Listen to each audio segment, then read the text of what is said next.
Welcome to the Memories Matter with Big Mitch, and today is a fantastic day. I've been trying for months to reach my Uncle Willie, Matilda Barber's baby boy, and this is my favorite and only living uncle today. I've been wanting to love him, and I always admired him, and we finally here, and it's almost like Christmas to me. And this is my favorite uncle, Willie Barber, and Uncle Uncle Willie, I want you to go way back. I want you to start off introducing who you are. He was born August 18, 1944. And he's going to go all the way back as far as he can, a 1-year-old talking about being with his mama and his daddy and his siblings. Uncle Willie, you can start. This is your show. Well, thank you, my favorite nephew. I'll give you 20. How much you want for that? $100? I'm gonna take you back a little bit before I was born. Ooh. But before I was born, they was worried about me because my mother fell. She was running from this snake black runner. We call him black runner, but I tell you, I think it's a scientific name, but King snake. Well, yeah, it could have been a king snake, Yeah, but they anyway, rats it was this snake was raising his young, and they're very protective, and she was chasing my mother. My mother fell, and they was worried that I wasn't going to make it because she didn't go to the doctor, and they said, well, we'll wait, we'll see. Okay, but what happened was I was all right. Everything was good. So I grew up on the Loftus Farm, Hampton, Georgia, plantation. The Loftus Farm, my daddy worked. He was like the overseer there. He was ride around on this big white horse and made sure everything was all right. And I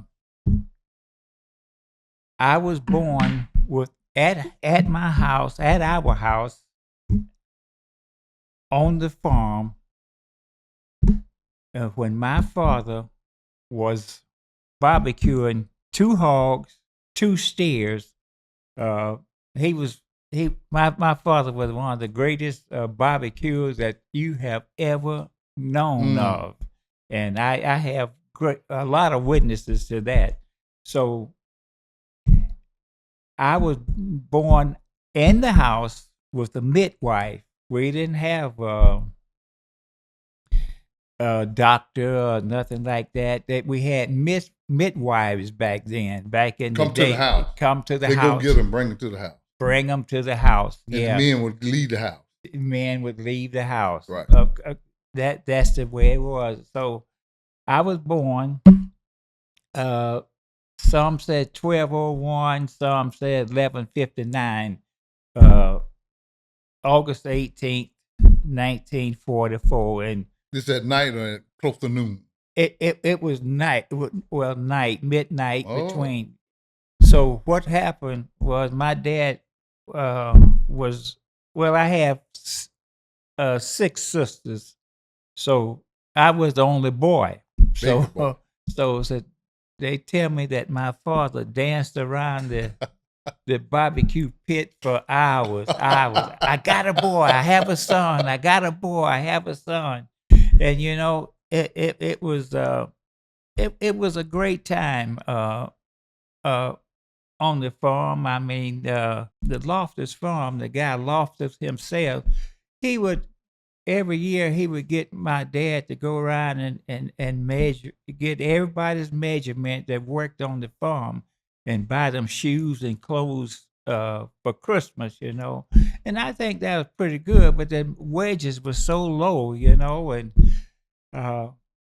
finally my father said he was tired of pushing those people. Yes, he would ride on a big white horse, and nobody could ride him but him and his boss, I couldn't ride him. I rode other horses, but I could not ride Sandy. Sandy would throw me, but Daddy and his boss was the only one could ride him. But my father got tired of riding around on this big white horse, He didn't like the image what it of being projected to the like workers. yeah. Right.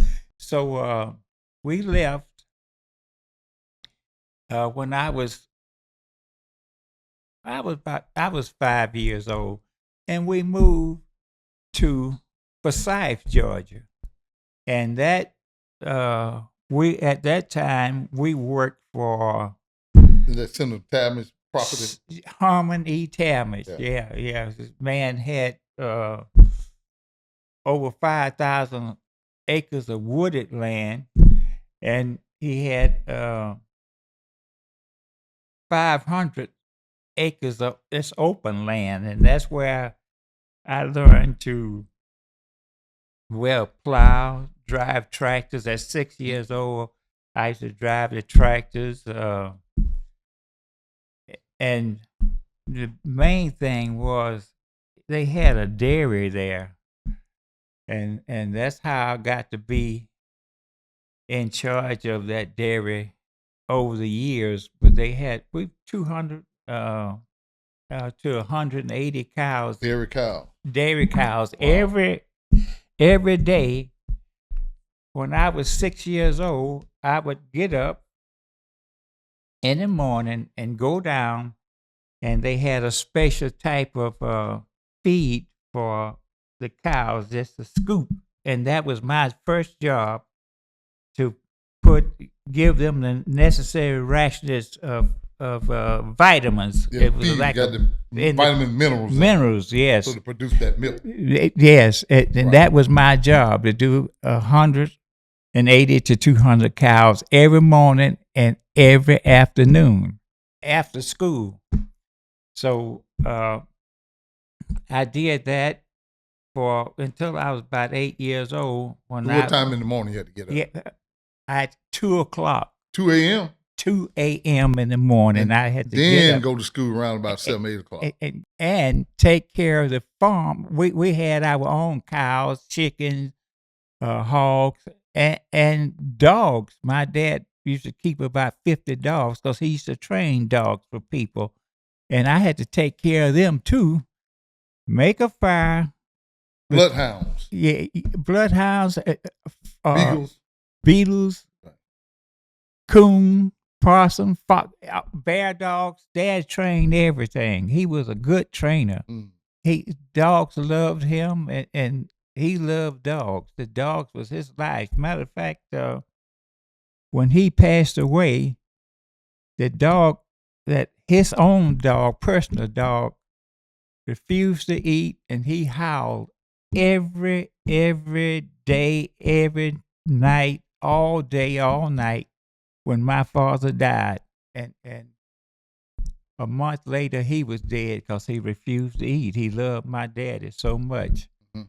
But back to the working at On the farm. Harmony Talmadge's farm. Right.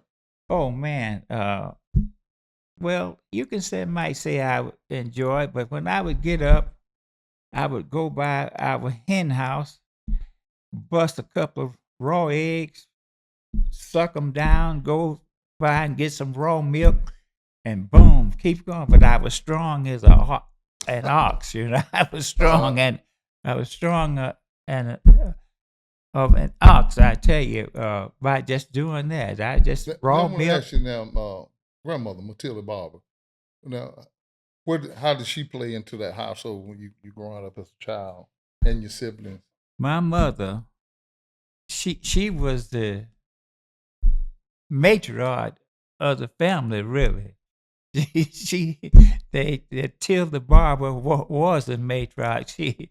She didn't take nothing from nobody, and she had the greatest respect, from the people, like whether you Caucasian or whatever, because all the cops, the judges, the lawyers, they would come out and get milk and butter, and mother would say, "Here, give them more," and they would, they would pay for it, and they love mother because mother looked at when we would do something wrong. We didn't have any phones.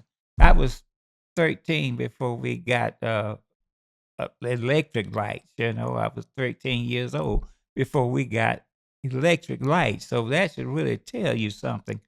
And she took care of us. She would go to the fields, work 8 hours in the fields, picking cotton, chopping cotton, whatever, cropping, like cucumbers, tomatoes, pulling peas.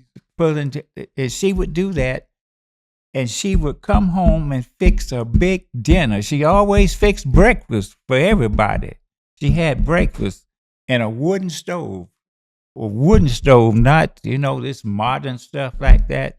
And then sometimes when you mentioned that the well would go dry, she would have a bucket on her head, a bucket in each hand, and she would bring it in for us to to wash or whatnot. And then at night she would sew for people.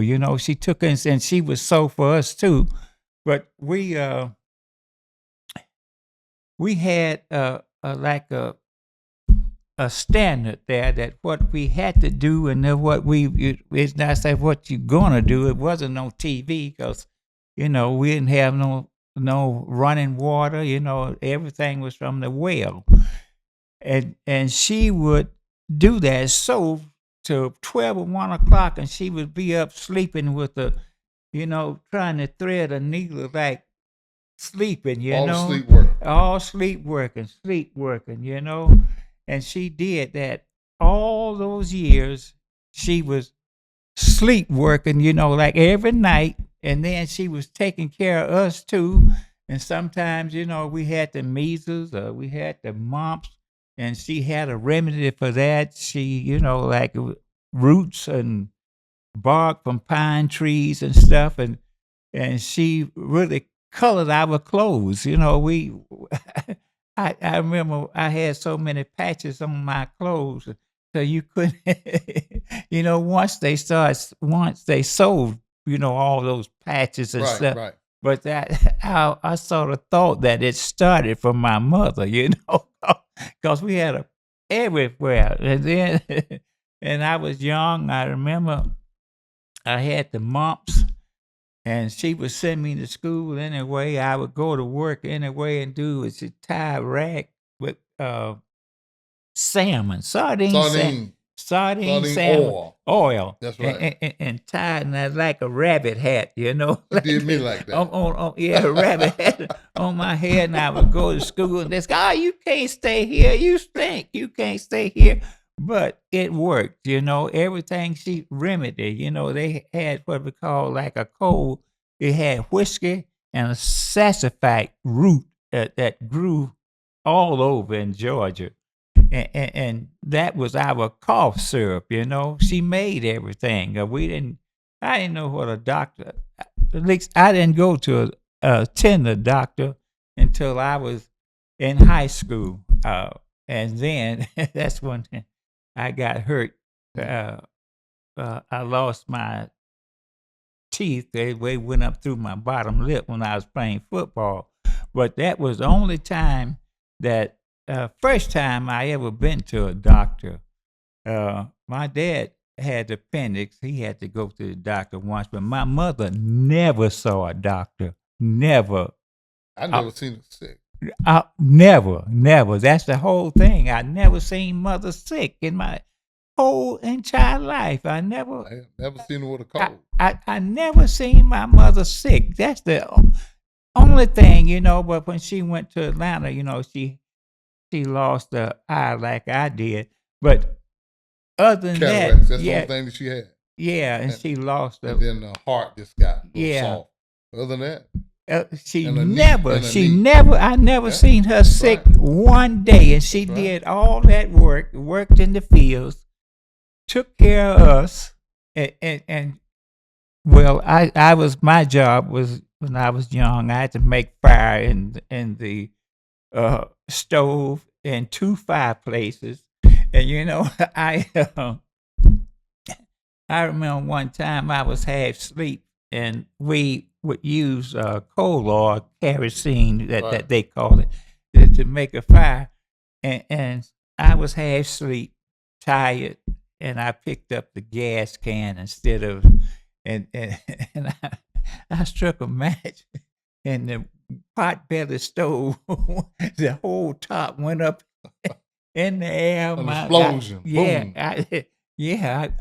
All my eyebrows and stuff, and hair was Burnt. burnt. Yeah, and they was jumping up, screaming. My dad and my mother was screaming, but that happened. I would never done anything like that before in my whole life, but what happened was, I had worked so hard. I have to do the leave food for the chickens, the hogs, the dogs. I said every dog was different. Coon dog, rabbit dog, fox dog, possum, and I had to have a different. My daddy wanted different food, but the people that hired my dad, they would bring their own special feed, and I had to go through all those different feeds for those dogs. That was right after I come back from the milk dairy.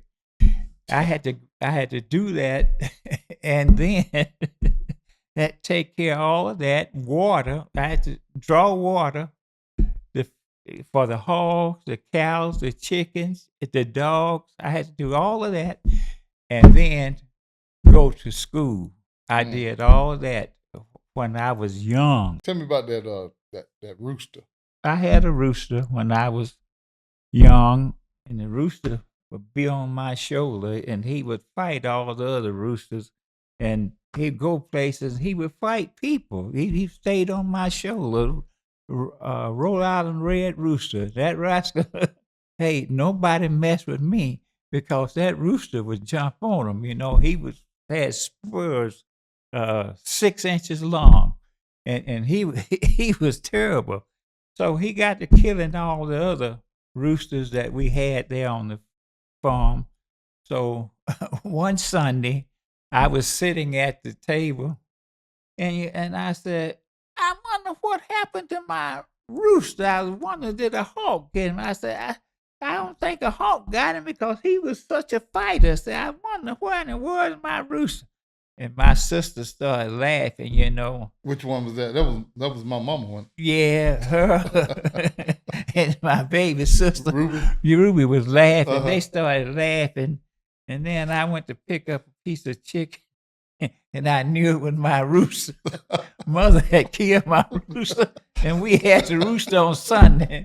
And that hurt me so bad, I just put it down. I knew then that was my rooster. That mother, Was he good? She it seasoned was that good chicken while up. I was eating it. It was good. She I said, I seasoned wonder chicken what now. happened to my rooster. I said, I know a hawk, a hawk. But I said, no, a hawk couldn't mess with my rooster. My rooster kill a hawk, which he would, And I looked and I was eating, and then my sister, Boots, his mother, and my baby sister started laughing. They were laughing, and I stopped right there, and I knew it was my rooster. And that just hurt me so They bad. probably tired of that rooster messing with them. Yeah, And yeah, you yeah. killed grandma. He killed grandma's other rooster. Yeah, She didn't like that. No, So she she did. said, I got something for him. Yeah, she did. She killed my rooster, and man, I was so sick. I was so sick. Then when I was messing with the bigger guys, I didn't have no protection then. And they said, said, we got you now. Red rooster gone, huh? Yeah. They said, we got you now. They didn't act the same. say it that way, but they say we got you. Say, we got you know what now. But I had to sort of toe the line, but I was the big dog in the country, because that rooster was on my shoulder and he was watching, And if I said sick him just like a dog, he would jump on him. He was spurred, just turned up and and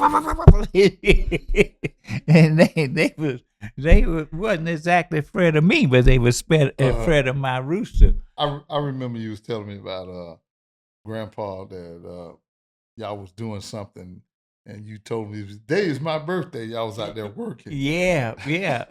We had a private garden, that like I have and we was hoeing, chopping, getting the weeds. You know how you get the weeds.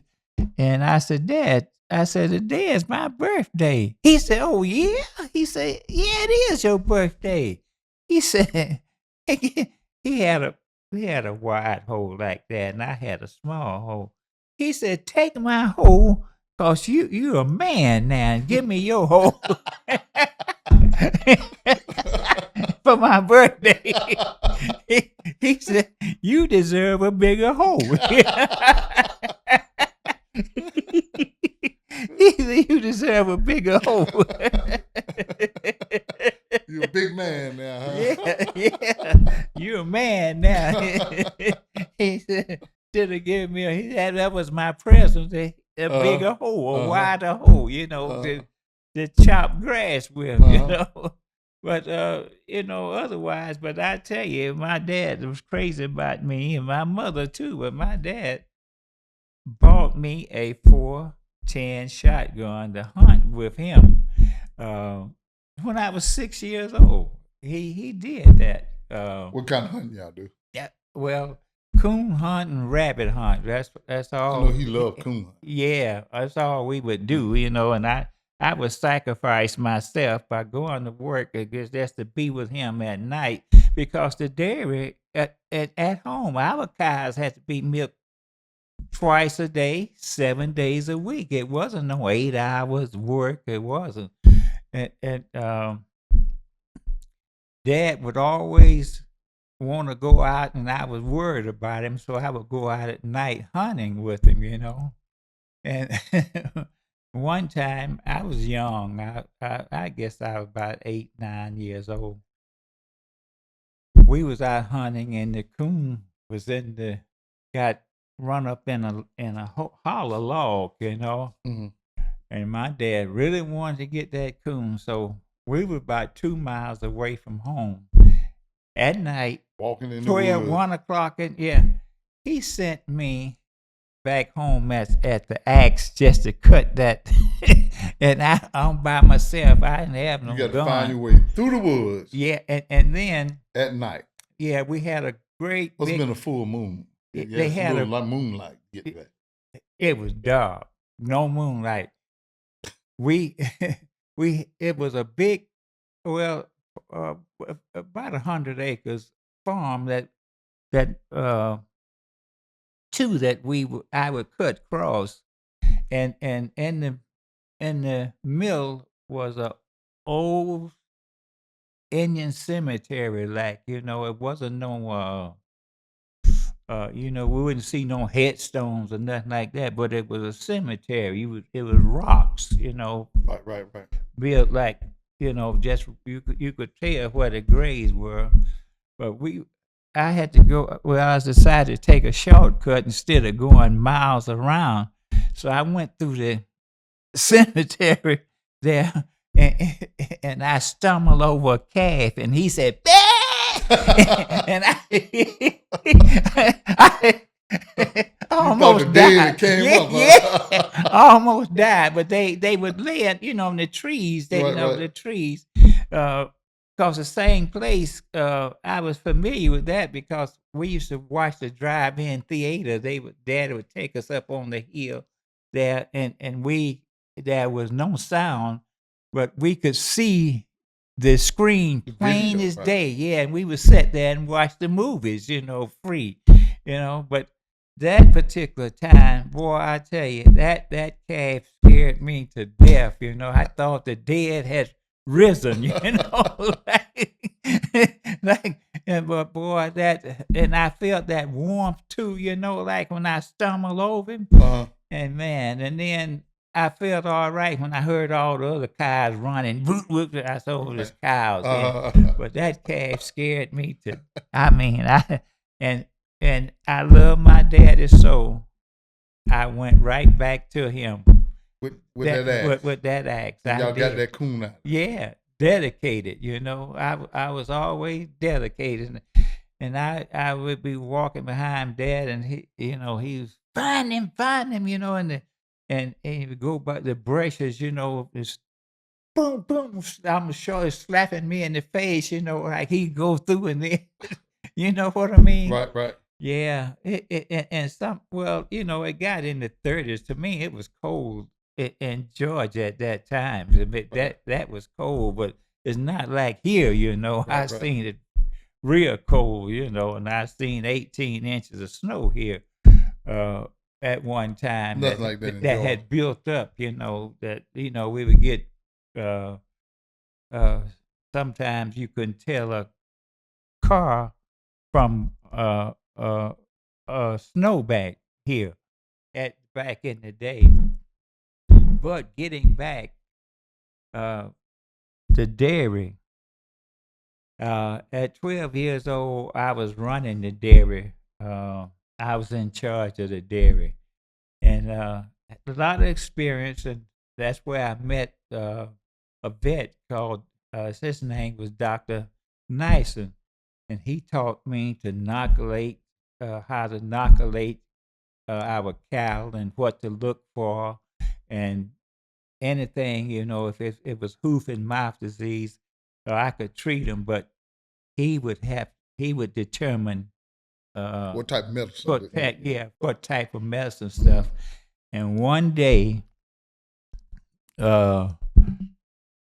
we had a cow, you know, when calves are born, you know, they have to come with the head and feet, you know, like, and sometimes they would get crossed. And Dr. Nyson told me, said, all right, you seen me do it, so now you do it, you know. And so I had to put on that long glove and, you know, fill all up, you know. Go into that uterus. Yeah, and turn that that feet around so that, you know, that we could get the calf out, man. That calf can live. Yeah, right. And that was a good experience until we had to take one breech, and he said, now it's your turn to take it. So you got to make a decision. He showed him how to make. I said, I can't do that. He said, okay. So cut it. Yeah, out. C-section. Yeah, C-section. So he told me, he said, okay, I make this incision, but you got to pull him out. So I did it, and he was sitting back there, bloody, just bloody as he could be, drinking coffee and eating a donut, watching me. You know, I said, how could you? But he said, I told you could do it. I told you could do, you know, like, but I was crazy about Dr. Nyson because he would take me and my buddy, he was Caucasian, white guy. We was real good friends, and he would take us. What was his name? Jerry Pittman. He was his daddy was the overseer for Talmadge, and we used to go in these little ponies, coats and stuff because we had to catch them and inoculate them, you know, and we hemmed this one up, and that rascal he stood on his back leg and he was boxing us like a man. Whoop, whoop, whoop, whoop. That's hoof, you know, and we would ducking and but it was all just good experience. Yeah. And I thought about going into veterinary medicine, you know, like, but then I was, you know, you'd be out there in the pastures and cow feces all over the place, and you had to take care of them there, and you know, and you dealt Yeah, with those dairy cows, yeah, 2 in the morning yeah, from yeah, early age. You yeah. about had enough. Yeah, that is because you had to wash all that mess down too. You had to take care of them, and you wash the others and stuff, and then we had to test the milk. This before they would go through the A lines. lot. We had to. It was a lot of responsibility. So one day, this Jerry's father, he would like to catch those chicken snakes eating those pigeon eggs and pop the head off, it go whoop. He would take me. So one day he called me. They called me Brut. Come here, Brut. He said, "Here, I want you to. There's a snake up there. Said I want you to get him and pop his head off now, just like I do. Said just like you see me do. Say you do it." So I was, I, I said, okay. He said, now when you grab him now, so you got to stretch him out. Now you got to stretch him out. Man, I grabbed that snake and seemed like he went down my collar. he went this with, man, I went down through that barn and messing all over myself. and him and Daddy was back there just rolling. You're not a snake man, Yeah. for sure. Yeah, they were just rolling, man. That snake, man, I felt him, but I thought it went down my shirt collar, And man, I went down through there. I was breaking wind. Everything. Did you ever pop another snake? No, I didn't. I never touched another snake, man. Never in my whole life. I never touched a snake, man. But it was a lot of fun. There was a lot of hardship. People don't. I wished everybody had the pleasure of working on a farm for the hardship, man. You see the good times and you see the bad times. Like Right. we would lose animals. That time it would rain for weeks, and then it would dry for a month or 2 months. And we would lose a lot of animals and stuff. And like I say, our well would go dry, and we had to walk a quarter mile to get creek. water. And that's why my mother had this one bucket on her head and two in her, it was amazing the things that my mother did, and it was amazing the things that my father did. And I really didn't, after I left, I really didn't know how much they were appreciated when my mother passed.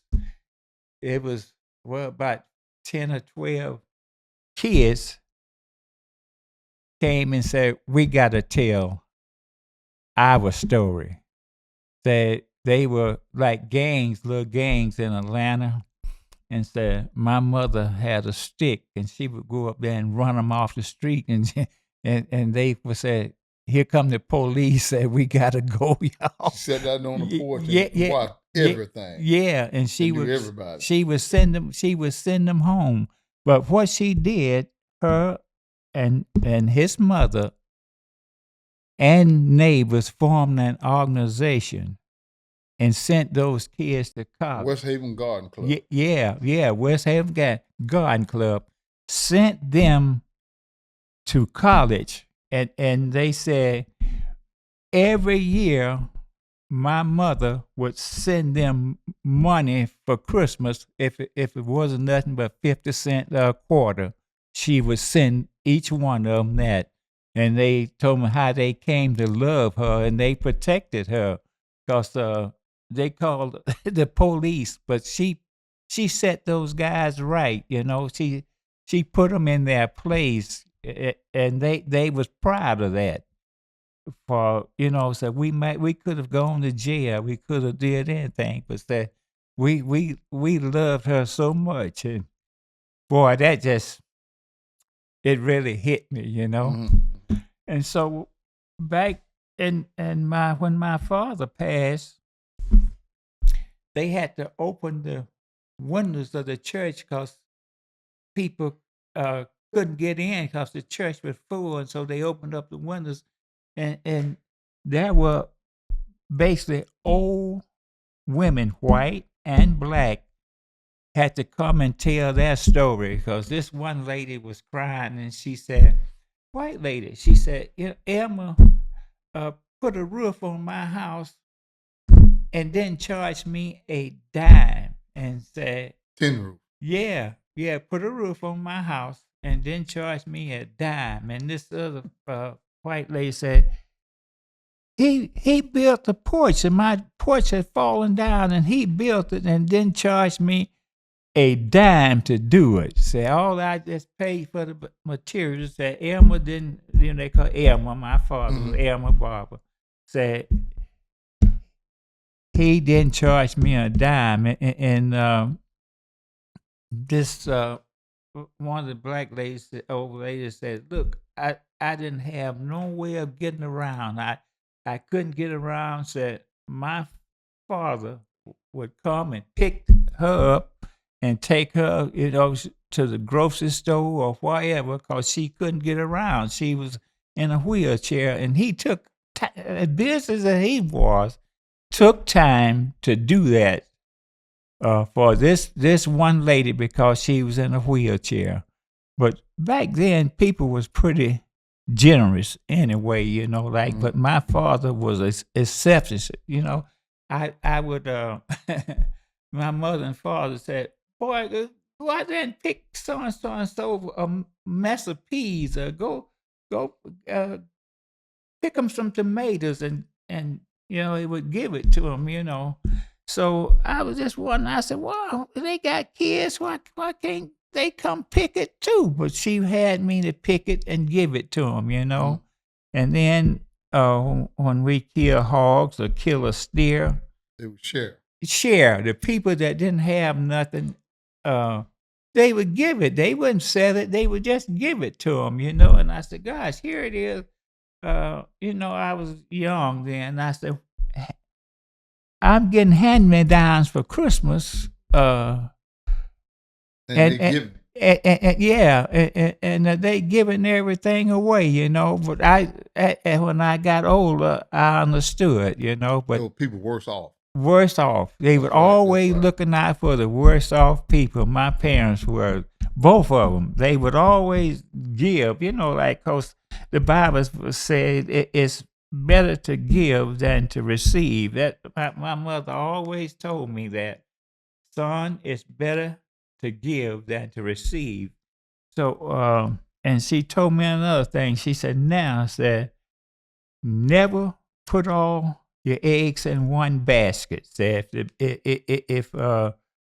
you drop them, you lost them all. And she had to say, never cry over spilled milk. Say, get up and move to another cow. Right. That means in life that you move on. And when you have hardship, you move on in life. That's what it was all about, moving on in life. Right. And then she said, never throw stones if you live in a glass house. Yeah, and she was telling me that, like the Bible said, none is good, but, you can't talk about or do something to somebody in a bad way because look at yourself first. That's right. Yeah, that's what she was saying. Get the beam out their own eye. Yeah. Yeah. And my dad didn't back down from anybody, white, black, blue, or green. And he always told me, he said, remember, son, right does not wrong anybody.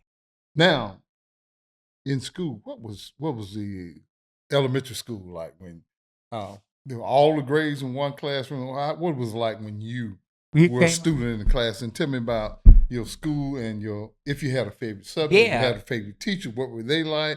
What was the classroom like? Well, like when I was young, we had first, second, third, and fourth grade in army barracks. They were, and then whoever got to school first, which bus coming in first, you had to build a fire in those big old pot-belly stoves. And if you didn't, you would really get a whooping. They would whoop you like, hey, said, I did. But if you got there first, and who was first, and then you get spanked. I mean, you get palled. And I never could understand that, but we always, whoever got there first, we had to be. Uh, uh, the teachers was like that, but we had good teachers. If you do right, you gonna do right. You gonna do what you're supposed to do. But I didn't get to in a whole big class until I got into college, a whole big auditorium. When I got to college, and I was sixth grade, seventh grade before they built a new school for us, and that was so great.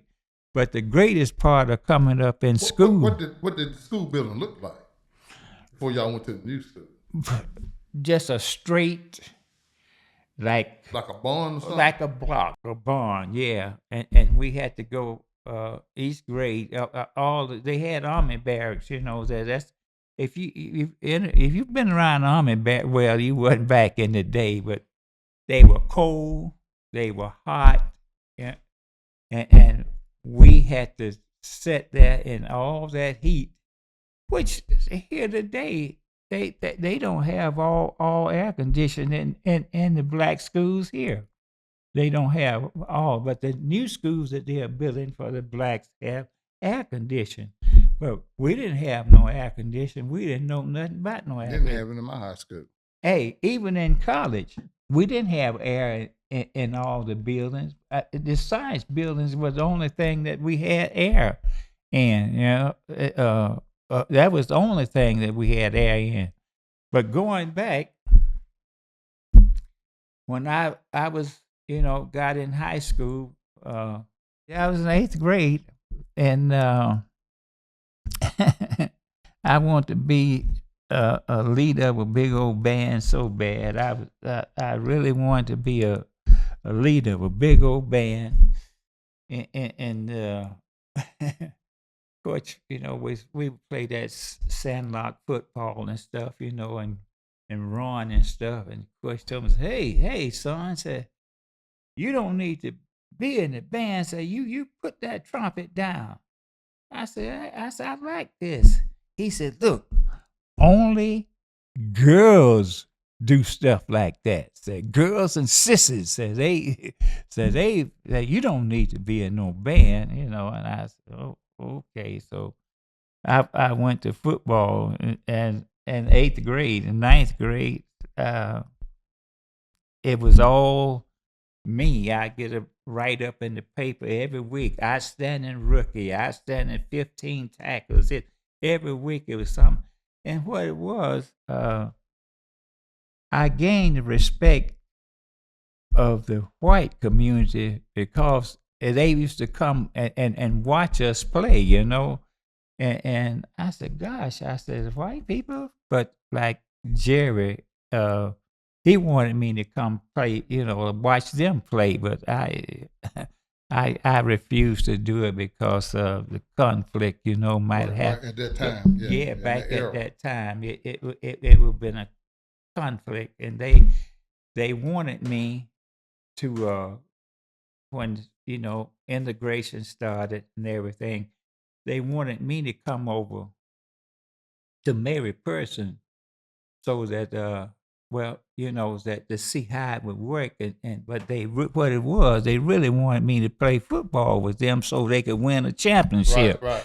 And I refused because, well, at that time we was going to Lithonia Blue Streak Eagles. We were gonna play them for the state championship in Atlanta. Yeah. Yeah. Okay. I live in Lithonia. Yeah. We the Blue Streak Eagles. Are they still named? No. They're called something else. It's something different now. Yeah, out of Lithonia, and they beat us 14-7, and but I didn't play the second half because I was laying in the classroom on a stretcher. I I went to urinate, and it was mixed with like urine and Yeah, blood, and yeah, I thought it was all Yeah, blood. you got hit in the kidney area. Yeah, and I just screamed because I thought I was, and they strapped me down,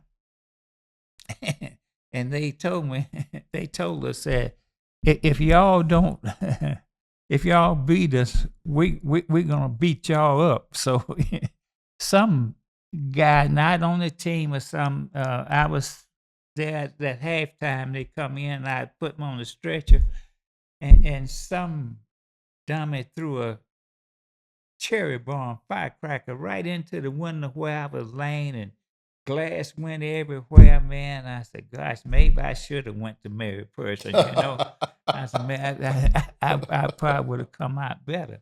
Right. But once my parents, to me, was the best people that I ever saw, but I didn't understand that until I got grown, just how great they were, They were to us, they treated us, like kings and queens, took care of us right and left.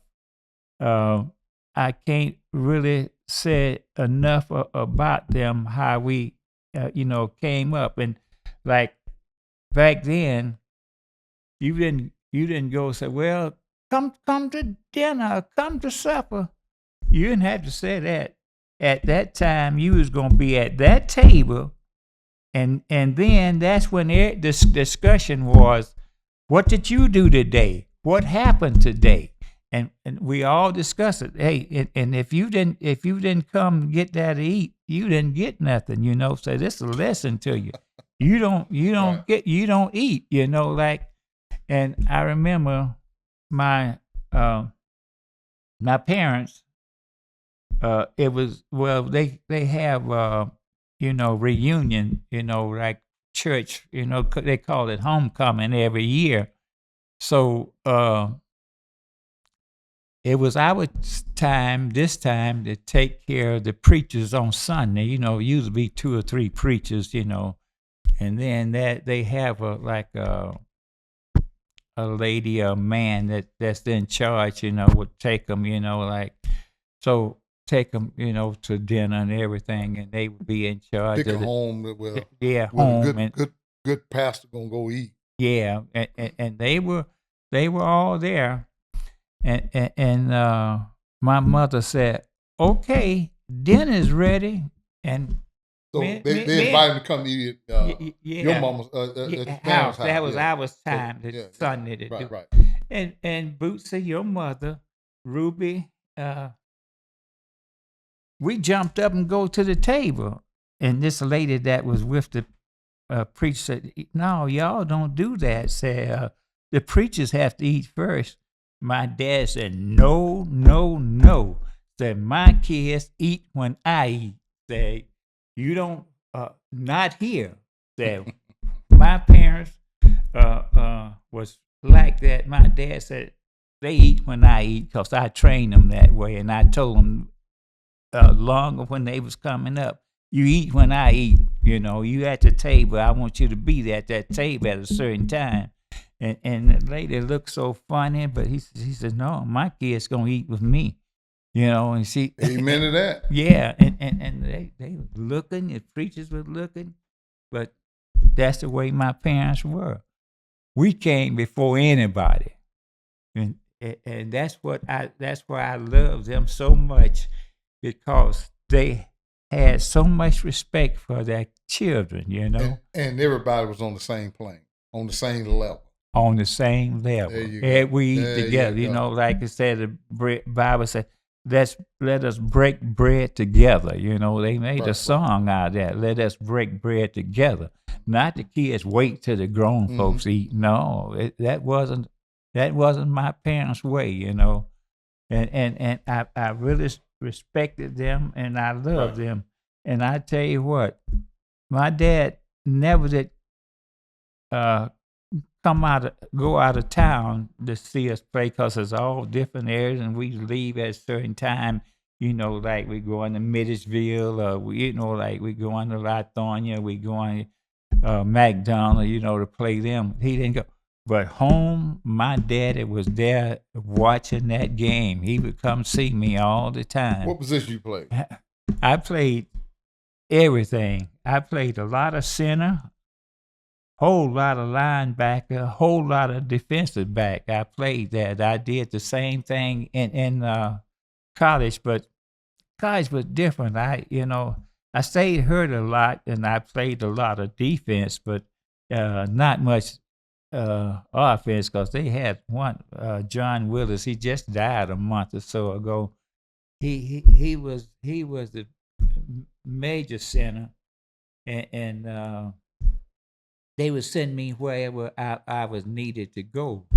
But I really enjoyed that traveling. We would go to Alabama. We went to Louisiana.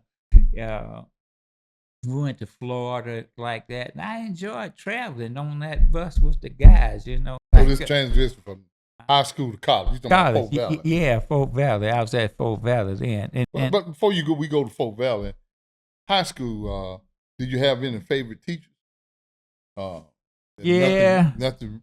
Well, my math teacher, so-called, was in love with me, but all the men and stuff, teachers, they liked it me so they went and told my mother that this, and my mother asked her to leave me alone. But, she left, and I think she had my nose open, because she came to the dairy where I worked, and I stood on the fence and watched her car lights till was out of sight. I watched the car, but it was happening back then too. I watched, so doggone it. She followed me to Fort Valley, like You was a handsome man. uh, I remember. yeah, she followed me to Fort Valley. But that I had one that his name is Claude Holloway. He was in charge of agriculture department, and man, he saved me from getting put out of school too. But like, it really wasn't my fault. She was on me all the time. But I tell you, I really hate that they took agriculture, home economics, out of school, because before we graduated, we had to build a house. We built cabinets, we built tables, we pulled motors from cars, brakes on cars. We did it all, and it was a good trade. Even they made me take typing with home economics and cook too. I started us to cook and said, "Cause you more than likely to succeed. So you going to succeed." So I don't know. But I had to take typing too. And then about 3 or 4 of us was taking home economic kitchen. Working in the kitchen, and this dummy. Well, we had these big cans of juice, I took it and we put it under the stove and make wine out of it. and this dummy went and poured a whole gallon in the punch bowl for the kids for lunch. And they fired us, and there was no more of that. So we had to stick to we back to agriculture.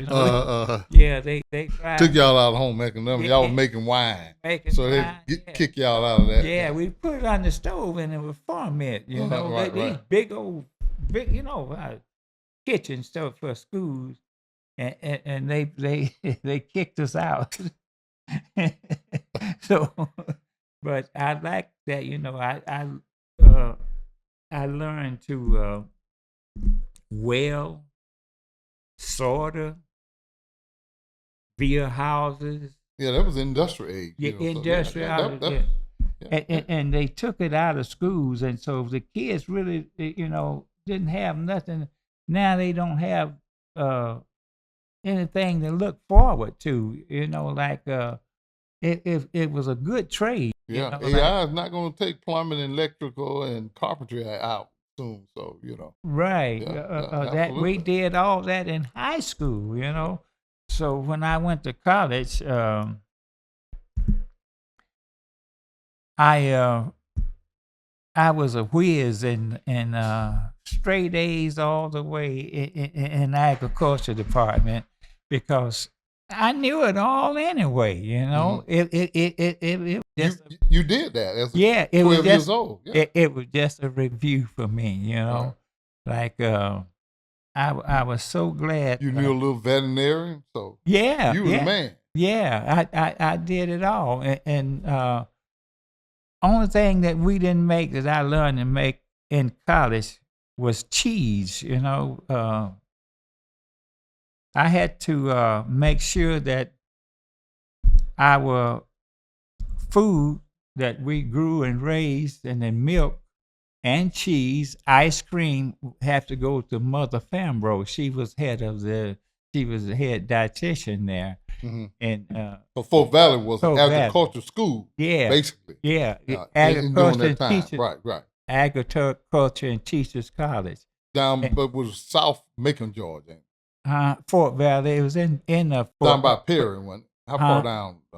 no, it was Fort Valley, Georgia. Okay, that's right. It That's right. 45 miles from Forsyth. Right, It right. was from, and 25 miles from Fort Valley to Macon, because I know, because we had to once a week or once a month we had to run down there.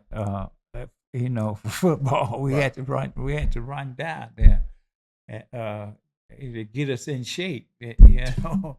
And that was a task, I tell you, to run 25 miles once a week or once a month. But we had to do that, and they would bring us back, you know. But we had to run down to Macon. That's a real disciplinary sport, you know, that you have to be really.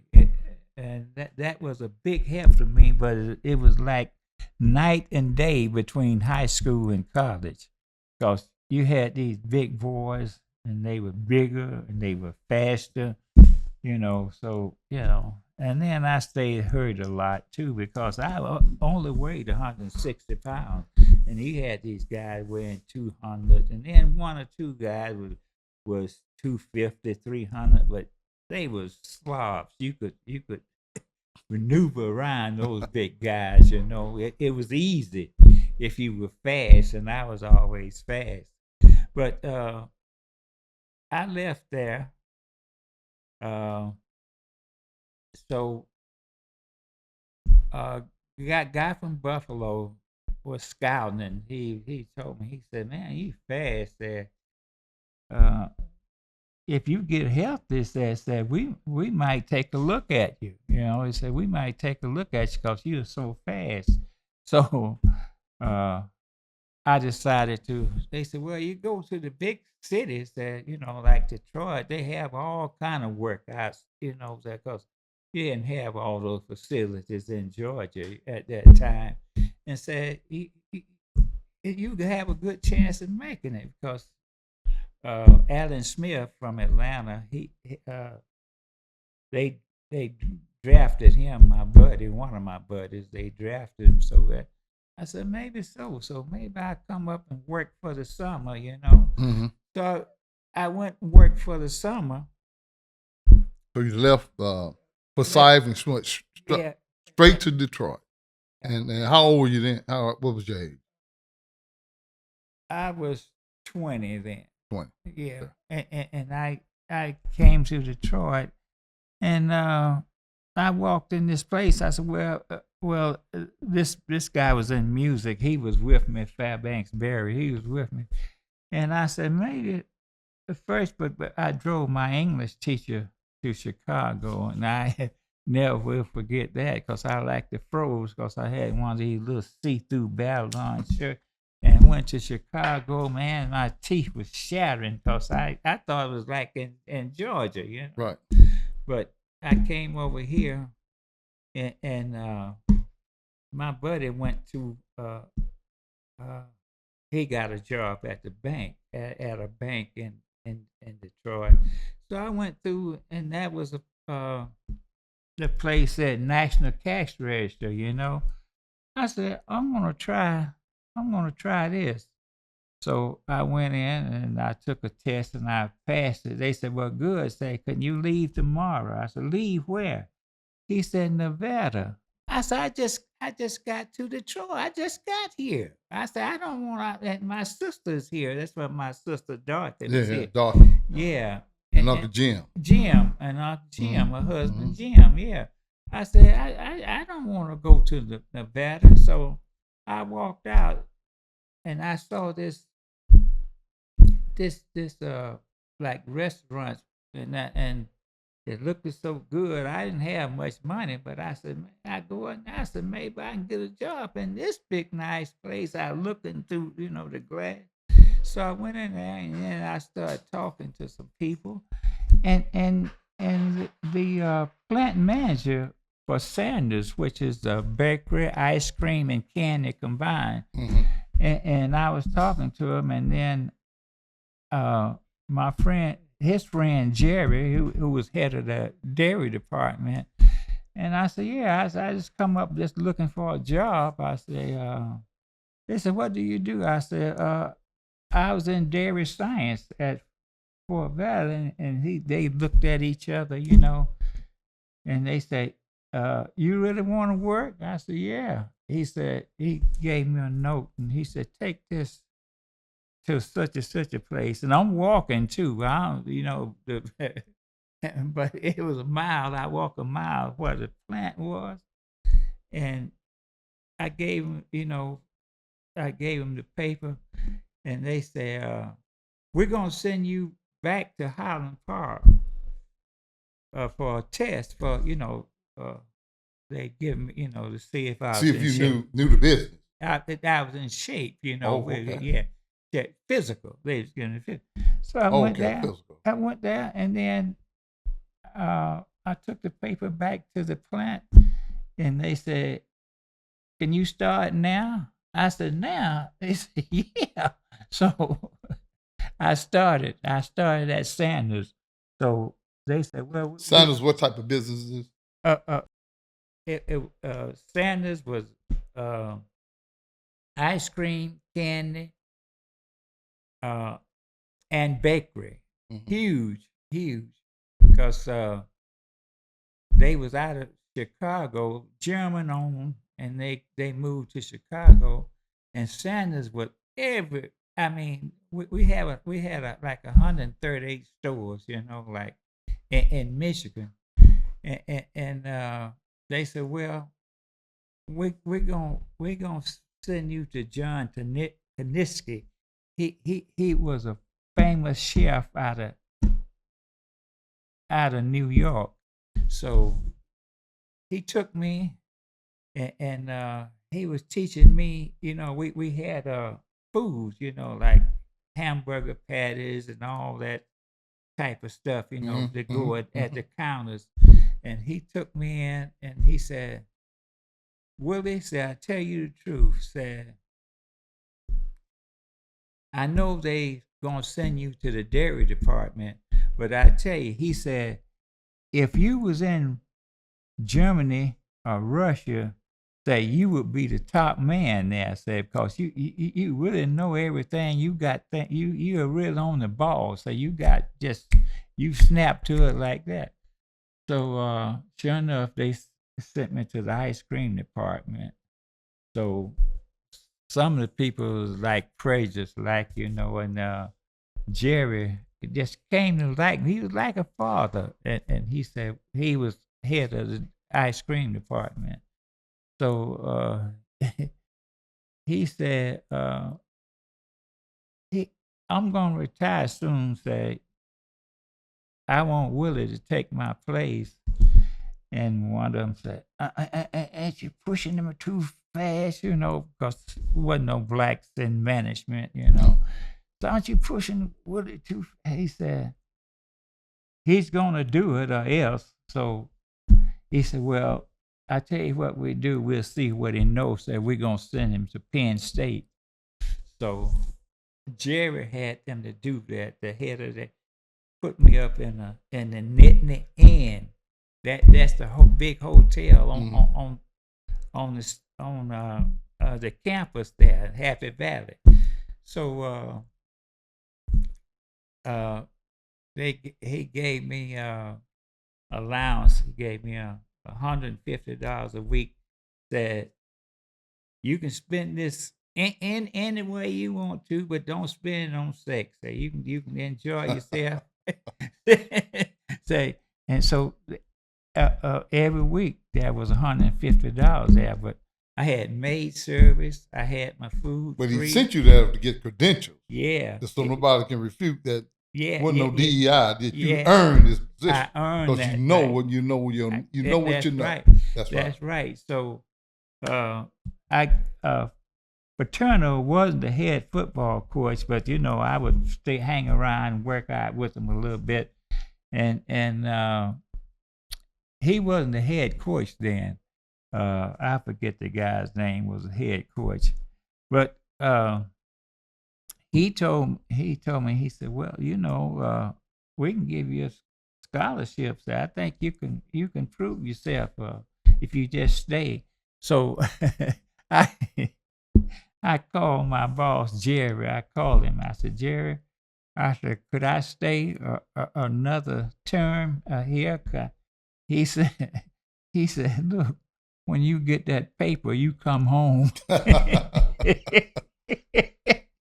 But the thing about it, the head of the dairy department at Penn State sent Sanders one of the greatest letters that you ever seen about me, because I was showing them how to do stuff. But we made cheese in a little small Penn State. We made cheese from here across the road at 20-foot vats, that we made cheese in. About 25 yards long. Yeah, and see, I wasn't used to that, but from a small scale, it was the same principle, So, and I was really on the ball, and ice cream, I could whoop it out. But the only thing that really I don't see how in the world, I got a C+ out of the deal. I got A's out of everything else, but I got a C+. We would do simultaneous equations that one problem would take 6 sheets of paper on each side to solve it. And that was really tough. But I didn't see where it would come in until I started. They wanted me to cut costs in the dairy department. So I really found out, I said, well, hey, this will work. Because you got to do the numbers. Yeah. To know what the charge. Yeah. And the products and all the ingredients. That's right. To make a profit. Right down Absolutely. to a science, yeah. So I said, well, now I see where math is so important, that I could see that. And then I was doing all. The people first didn't like me because they was all Caucasians, in the department, and then they come to like me, and things started working good. It was okay, and bam, about 5 years later, the candy went bad. They hired people from A&P, the big, A&P was in and out of business, grocers. And they started talking about candy was just fattening. It was really abuses to people and cakes and stuff like that. And so he got disgusted, the owner, Jack Sanders, got just said, well, I just sell the place, and that really hurt me because I really could have been big in the, but at the same time. Company, under that leadership. Yeah, under leadership. The owner, yeah. But at the same time, when that was going on, I was working part-time, I was working when we go get your fishing license, I'll show you because it's just that far, and I started working there part time, and I was DJing. I was DJing. So I said, hey, I said, that's all right, because uh, SEAL Test wanted me to go to Peoria, Illinois. And I said, no, I said, I don't, let me talk to somebody. And they say, a big company like SEAL Test will move and sell out just like that. So you don't want to go down there. But SEAL Test was a big thing at one time. So they finally sold out. And when Sanders sold out the country homes out of Atlanta, and all they wanted was the name. I remember that. Yeah, Sanders Country Home. Yeah, they bought Sanders. So I said, dog.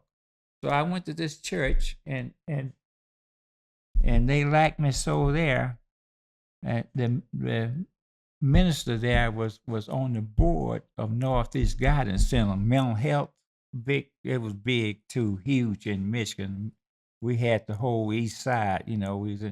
They said, we need you over there. I said, so they said they spent $13,000 a month just for maintenance and stuff, like repairs and all that, And they say, everything about repairs. Say, would you go over there? I said, yeah. I said, go over there and just work part-time for a year. And then they hired me. I was the manager I was in charge of buildings and grounds. What's the name of the church? That Northeast Guidance Center was mental health place. Okay, They had 9 shrink doctors on staff all the time there. Okay. And they had. Oh, the church referred you there. Yeah. Okay. The minister was on the board there. Okay, I got it. And they referred me there, so I was there for 42 years. I worked there, but I changed all that stuff. Like I go in there and these guys would tell me stuff, and I said, show me. And they couldn't show me. And I said, well, you got to get out of here. And this guy said, what you going to do? And I had a hammer in my hand. And I said, well, he said, if you let me get to the door, we go. So the same thing, what happened at the church, Jerry, the same guy that he retired, but he passed away from the dairy. I was big in the dairy. I was doing everything. I was shipping ice cream, fudges, and all that stuff to all over Europe. And then the thing about it, I had to figure the fudge wasn't no problem, but I had to figure right down to a science, to a T, to ship ice cream to Germany, to Italy. Like I had to know exactly how much dry ice it would take to keep it cold. Frozen. And that was a job. Yeah, keep it frozen. To send it. But we were sending all over Europe. We were sending ice cream, and Santa was noted all over the world for their ice cream and cakes. They was really noted for that. So I was sending fudge and ice cream all over, and that was a job. And then even there, we had 80 trucks that left at 4 o'clock every morning, and I had to make sure that the ice cream got out on time, because if not, those trucks was leaving. They had a schedule, and they said, hey, if this ice cream. So my boss Jerry says go on nights and see what you can do. So I had to go on nights and straighten that out. It's got to be a string, Yeah, you was a solver, and Yeah. a lot of companies Yeah. look for a person that Yeah. solve issues. Yeah. Correct. Yeah.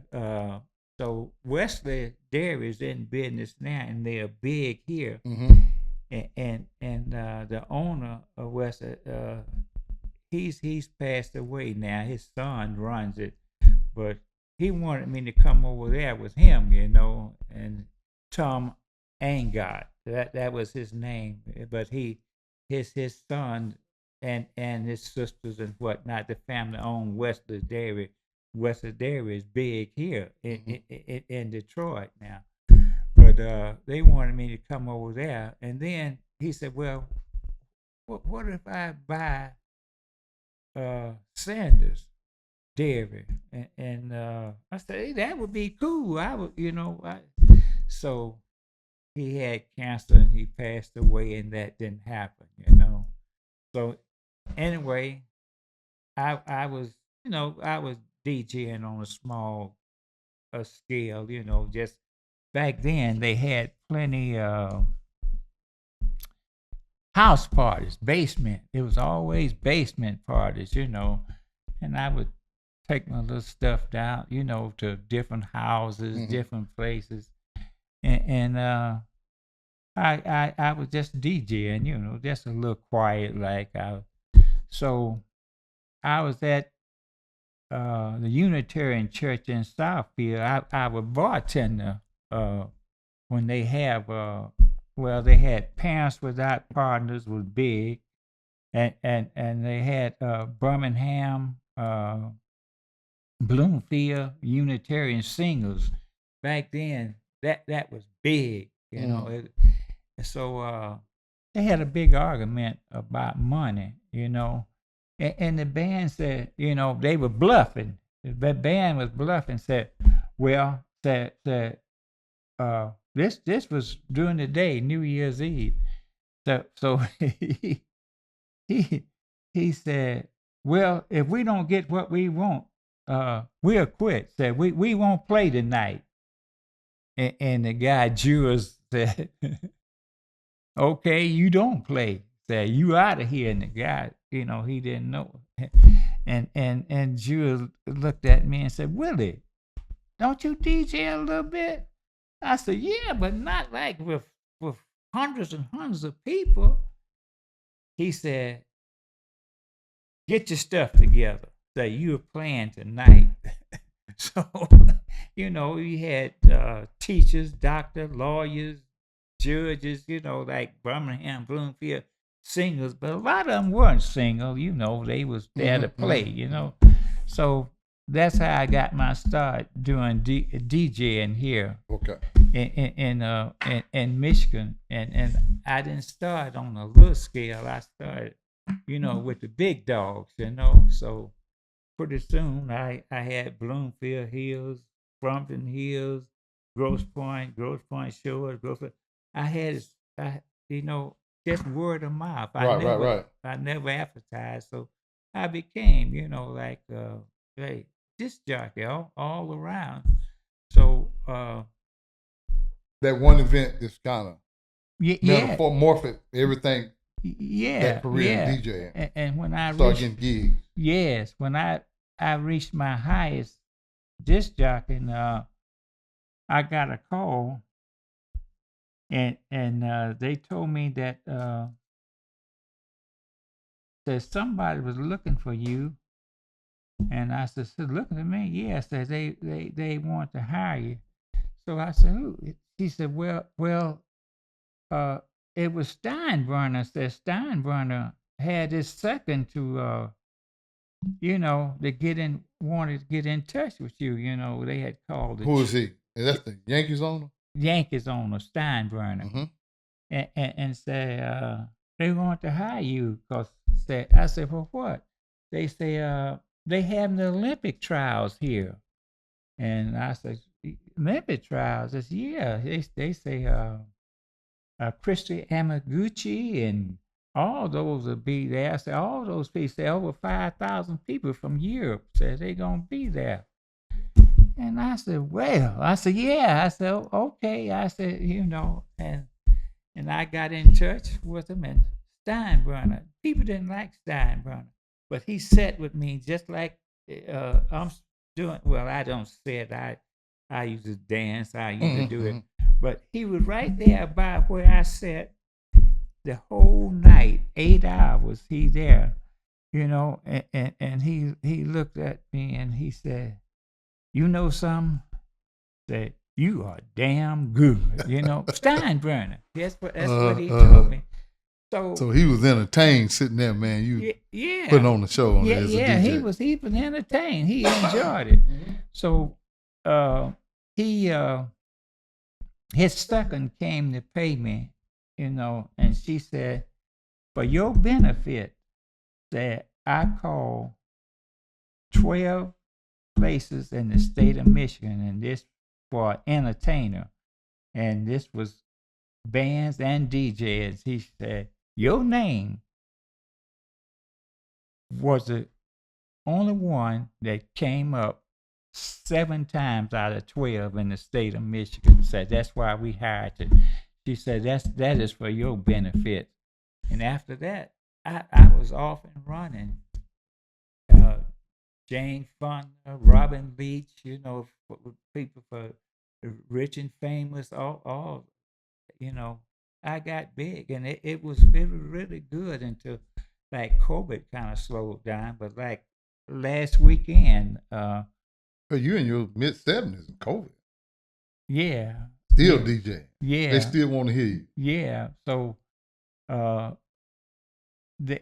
really appreciate the bands. I had 6 bands come in Friday, like 2 bands a day, and I did that's St. Anne's Social Fest, and the appreciation that those bands gave me, like was overwhelming, because I was hosting that for 45 years, and I was at the school for 54 because I did all the graduation kids stuff too. And this one guy come up to me, gray and stuff, and he said, DJ Dr. BB. He said, man, I just been wanting to see you. I said, do you remember me? I said, I looked, I said, no. I said, and I said, yeah. And come to find out, he was in the first class that you did high school prom or something? They have a little prom, 8th grade prom, and I was the one that he remembered me from that. He said, I got so many thrills out of you over the years, It made me feel kind of good. Here I'm 81 years old in the band. They said, Doc, you're a fixture around here, And I said, wow. And I'm winding down, getting ready to quit, because you get tired, because I can't do 2 backflips off my speakers anymore. That was 40 years and a split on the floor, stovepipe. I ain't never know a DJ do a backflip. Yeah, 2 backflips. I met one today. I'm gonna see if he can do one. You did it off the speaker too, did you? Off my disco speakers. 2 I'm gonna challenge him on that. 2 backflips, chain, stovepipe hat, tucks and tails, and I was noticed for that.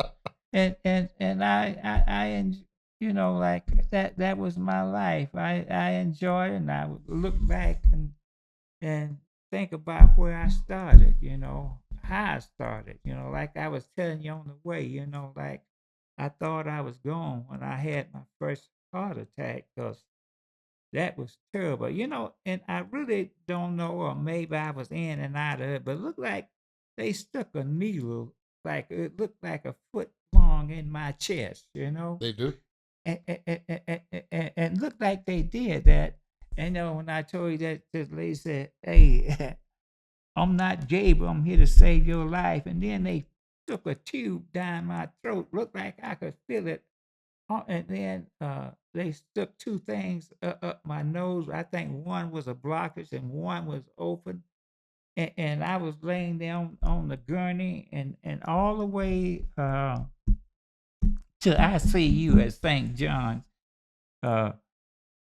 they was calling again. They was calling up to the where I see you, and they was, I don't know what they was saying. I was in and out, but I couldn't talk. I couldn't swallow. It was hard to breathe. And then they had stuck an IV in me too, and one nurse had to, all the way to ICU. they worked on me. And then when I got there, I said, well, I'm dead. I said, this is it. I said, I'm gone, you know. And I like went to sleep like, and I started remembering things and looked like I went all the way back to my mother's womb. You know, like what I mean? Mm-hmm. And that was in my, somehow it was in my head, and I was really messed up in and out. You was under anesthesia. Anesthesia, yeah, and I went all the way back, and I could remember everything. You know, I could just remember, and you know, like it was just like a computer. I went all the way back when I was I almost drowned. I went out to save this guy, and he went out on a log and couldn't swim, and the log rolled over in the water, you know, and he fell off. And I went to get him. I thought I was gone then, but his brother, I had got close enough to show he reached and grabbed my hand. But what happened, you know, I made a Boy Scout Explorer Scout, you know, I was in the, but they taught us, you say, you have to knock them out. But you That's know, right, like, drown a man, a kid. yeah, yeah. Drown you. Yeah, he jumped on my head, you know, and I was going through, said, how can I knock him out? And he's on my head, you know, pushing on my head, and then man, I struggled to get close enough to the shore because it was a deep bank, and I was down like this, and I reached up and felt that hand, man. When I reached up, that was the best feeling I ever had in my life. But the guy almost drowned me and drowned both of us. You know, they say when they do that, you dive straight on the ground, down into the water. Yeah. And they'll turn you loose then. Then Yeah. you come back on the back of them. Yeah. And they hook them and then yeah. See, they didn't teach us that in Scout. They said, knock him out. But how you going to knock him out? And he all over my head, you know, like, but. No, they didn't tell us to do that. But to say that, what happened was that I saw that too. I saw that. Went back. I saw everything when I was, you know, they was working on me, mm-hmm. and I went back and saw that. Mm-hmm. And I'm gonna tell you another thing too. When I was out, I could see everybody that I knew was on this rotisserie. And every time they come up, their mouths would fly open. But they was on a, you know, just like you put a chicken on. But some of everybody I saw was on this rotisserie. And every time they come up, their mouths would fly open. I saw that. You don't think they was in hell, do you? I think so. I think so. I'm glad you didn't see me in that. Yeah. Some of everybody I knew, you know, was on this rotisserie, you know. But just, I don't know how long I was out. Right. But that's what happened. Like when they was working on me in the parking lot at work, and when my heart stopped, I was stooping down. There's no chef up there in those amulets, you know, in those emergency where that, you know, big enough to put. But I was up there stooping down, watching them work on me, and I could see, and they was calling St. John Hospital all at the same time, and I could see them doing that. But I was out. They say I was dead, you know. But mm-hmm. I don't know, but I could see myself. You know, I was looking down at myself in that emergency wagon, mm-hmm. and man, you know, what a experience that was, you know, going through that thing. And when once, man, I tell you, I do not never want to go through that. When they gave me the ablation, they had a light up one side of my groin, and the other side they had the modern you know, that robot thing up there, right. And they went up through there, and they caught themselves burning all the nerves that was shot, that was It's sending through your veins, and your arteries sending all the way up. All the way. Yeah, And do you clear know, clots and blood and, clots. and you know, I was out for 6 Blockage. hours. You know, that was the most painful. I don't never want to go through pain like that no more. When my son came up and he touched me and I started to wake up, and man, I was in so much pain. I tell you the truth, I was in pain. Oh, whew.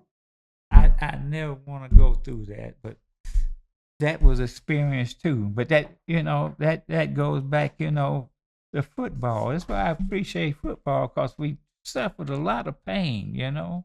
I remember when I was little, and Grandpa had died, and all the family members there, and I saw how your eyes lit up when you were kissing your wife, Lois. Could you tell me how that love affair came to be? I was at Fort Valley. Now we was married. We still married 59 years. But what happened? She used to come to this football game, and she would come and watch me. You know, she would always watch. You didn't know her? No, I didn't know her at all. But she was a fan. She was a fan, and she always would watch me. You know, He was a Travis Hunter. And she told me one day, she said, "You're a good football player." I said, "You are very, very fast." I said, "Yeah, that's about it." I said, "I wish I weighed 20 more pounds." You know, I said, I stay hurt a lot. And we got to talking, and then off season, she would come up to the Rex. We had Rex, you know, where they play cards and stuff. So she's from that area? Yeah, Fort Valley. She was right in Fort Valley. And she would come up and look for me, you know. So we got to talking. She would look for me. So I said, wow. I said, this bro looks good, you know. Because, you know, I was, you know, with those seasoned girls, you know, like they was all there for football. When I left football, all the seasoned girls left too. You know, we had plenty of girls. They went to the basketball and the baseball guys. Baseball guys. They would go to them. and I said, wow. I said, she stick with me. I said, she stick, you know, she stuck with me, you know. I said, that's good. But that's how we met. She started talking to me, and she told me that I was a good football player, you know, and she would come to every game at home, you know, and she would be there watching me. Yeah, but I didn't know she was watching me, you know. But then off season, she started, you know, like off season, I was with the Players Guild. I used to be a set for the Players Guild and I was a sports writer for all the sports at Fort Valley State. Didn't know that. Yeah, I was sports writer. Me, and Jordan. That was his last name. But we would get it. And then Dwight Weaver, he played guard at Fort Valley. He was head of it, and he would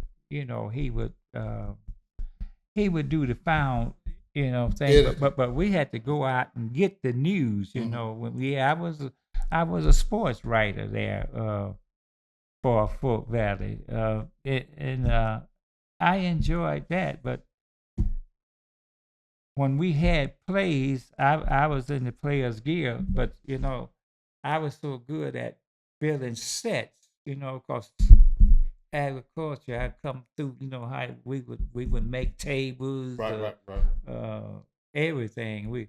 So they found out that I could do that, so they hired me to. That's how I made my extra change. That and cutting hair. I used to cut the women's hair there too, and the men's hair. But I used to cut the teachers' hair. I had my bag and I would go. But I was in the basement where I built sets for the Players Guild. I would cut the men's hair down there, and I would make my change, you know. I did that. I would cut hair, and I was doing pretty good for myself, you Right, know. right. When you went to came up to Detroit, so actually, how you went? Lois jumped in the car with you, or you came back and got her? Or how No, did that work no. out? What happened? She said, "I want to marry you." I said, "Yeah." I need to finish school. She said that might not happen. I said, she said, I want to marry you now. I said, okay. She said, I want to marry you now. And I said, okay. I said, let's do it. I said, but I don't have a ring. She said, I don't care about a ring. Said, I just want to marry you. I said, I don't have the money to buy a ring. And I said, where are we going? She said, we'll go to the courthouse. Said, let's go get a blood test next week. So we went and got a blood test, went to the courthouse. And You got gonna beat married. all them other women out? Say, Yeah, I'm yeah. gonna grab him before he get out of town. Yeah, so we got so I got working, and I got busy. And she she said, I said, you got to wait, let me get a apartment, because I was staying with Dorothy, my sister, Right, right. and Jim. Yeah. And she said, well, okay, so hurry up. So next time she called me, she said, if you don't if you don't have apartment or house, then we're gonna walk up there.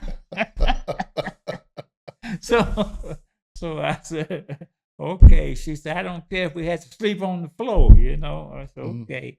So I had to get her, but just so happened, um, I had a good buddy from Arkansas came up to Troy at the same time, and we got this apartment uh, separate. We he had just got married, so the lady fired the caretaker of the apartment, and she hired me to take care of the apartment and free rent. All worked out. Yeah, free Utility. utilities, Mhm. everything. So, Mhm. but that was a job. It was 16 unit apartment, and there was always problems. People in there having problems with each other. Have to go and solve problems. Try to solve problems with the families, and stuff like that. And your next door neighbors in the apartments, they have a little feud. And I Mhm. have to. They would always call me, and I said, "Wow," I said, "This is bad," but I got them up here. So the guy at Sanders that I worked with, he said, "Man," said it's two houses on Apple Line where I live. I said, yeah. I said, I don't have the money. He said, man, you'd be surprised. It doesn't take much money to get in a house. And well, it was him and another family, and rest was a Jewish neighborhood. All Jews lived in there. And they said, but two houses is vacant. So we went to Real Estate One here in Detroit. Bam, before we knew it, we was in the house. Like it. Where you are now? Yeah, where I'm at now. 100 years from now, great, great, great, great, great grandkids listen at this podcast, Mm-hmm. and they're looking at Willie Barber. Mm-hmm.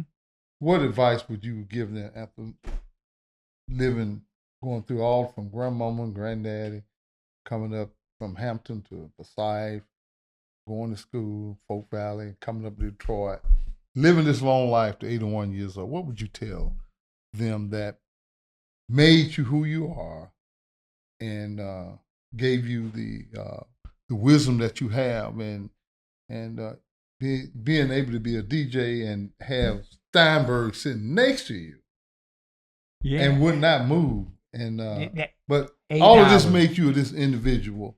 What Eight, advice you would eight, give them to say, eight, hey, this is what molded me? you know what? it goes back to Matilda Barber, my mother.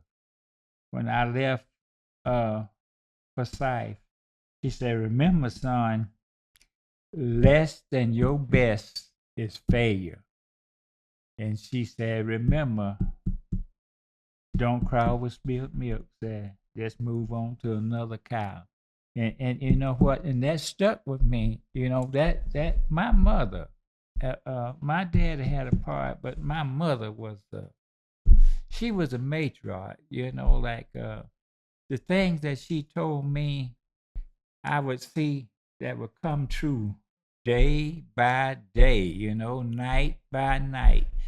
Uh, and that inspired me. And when I went to Sanders, Jerry, the was head of the ice cream department, dairy department, because we made everything. He inspired me. You know, he became a second father to me. You know, he become, you know, like how would he know about black people hair? You know, and you know, one day I cut my hair, you know, like, and I missed spots, you know, and he said, "Who cut your hair?"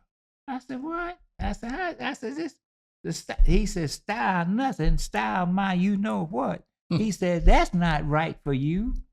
He said, "You are an important person, you know." And then I started thinking back, you know, in my junior high school and senior high, that that were guys that was smarter than me, but I was voted both times most likely to succeed, you know. And I said, well, uh, I look at it today, and I mean, success. First thing is being 81 years old, that been through all that I've been through. You know, I was part of the civil rights movement in the South. I was I was escorted out of Mississippi and Alabama, all the way. They sent troops in. You know, we was going to join uh, Martin Luther King, and but when Kennedy sent troops, you know, down. But actually, Lyndon Johnson was a big, you know, uh, and they sent troops down there in the South. And I walked into this, I had to use the bathroom. And the guy said, "We don't allow niggers in this," you know, and you know, it's kind of started. But just so happened, state trooper, you know, was there. And he said, "Well, we had orders to escort you back, y'all, back to the Georgia line." But that really, you know, it really, you know, I went back and I said, "Gosh," I said, I think I was successful because I helped gave the rights for blacks to vote, uh, and the women, all women, to vote, but through that ordeal in the South. Mm-hmm. And it was rough. It was rough, you know, like and I felt good because, I mean, being successful, that I could see people, you know, like black people going out to vote.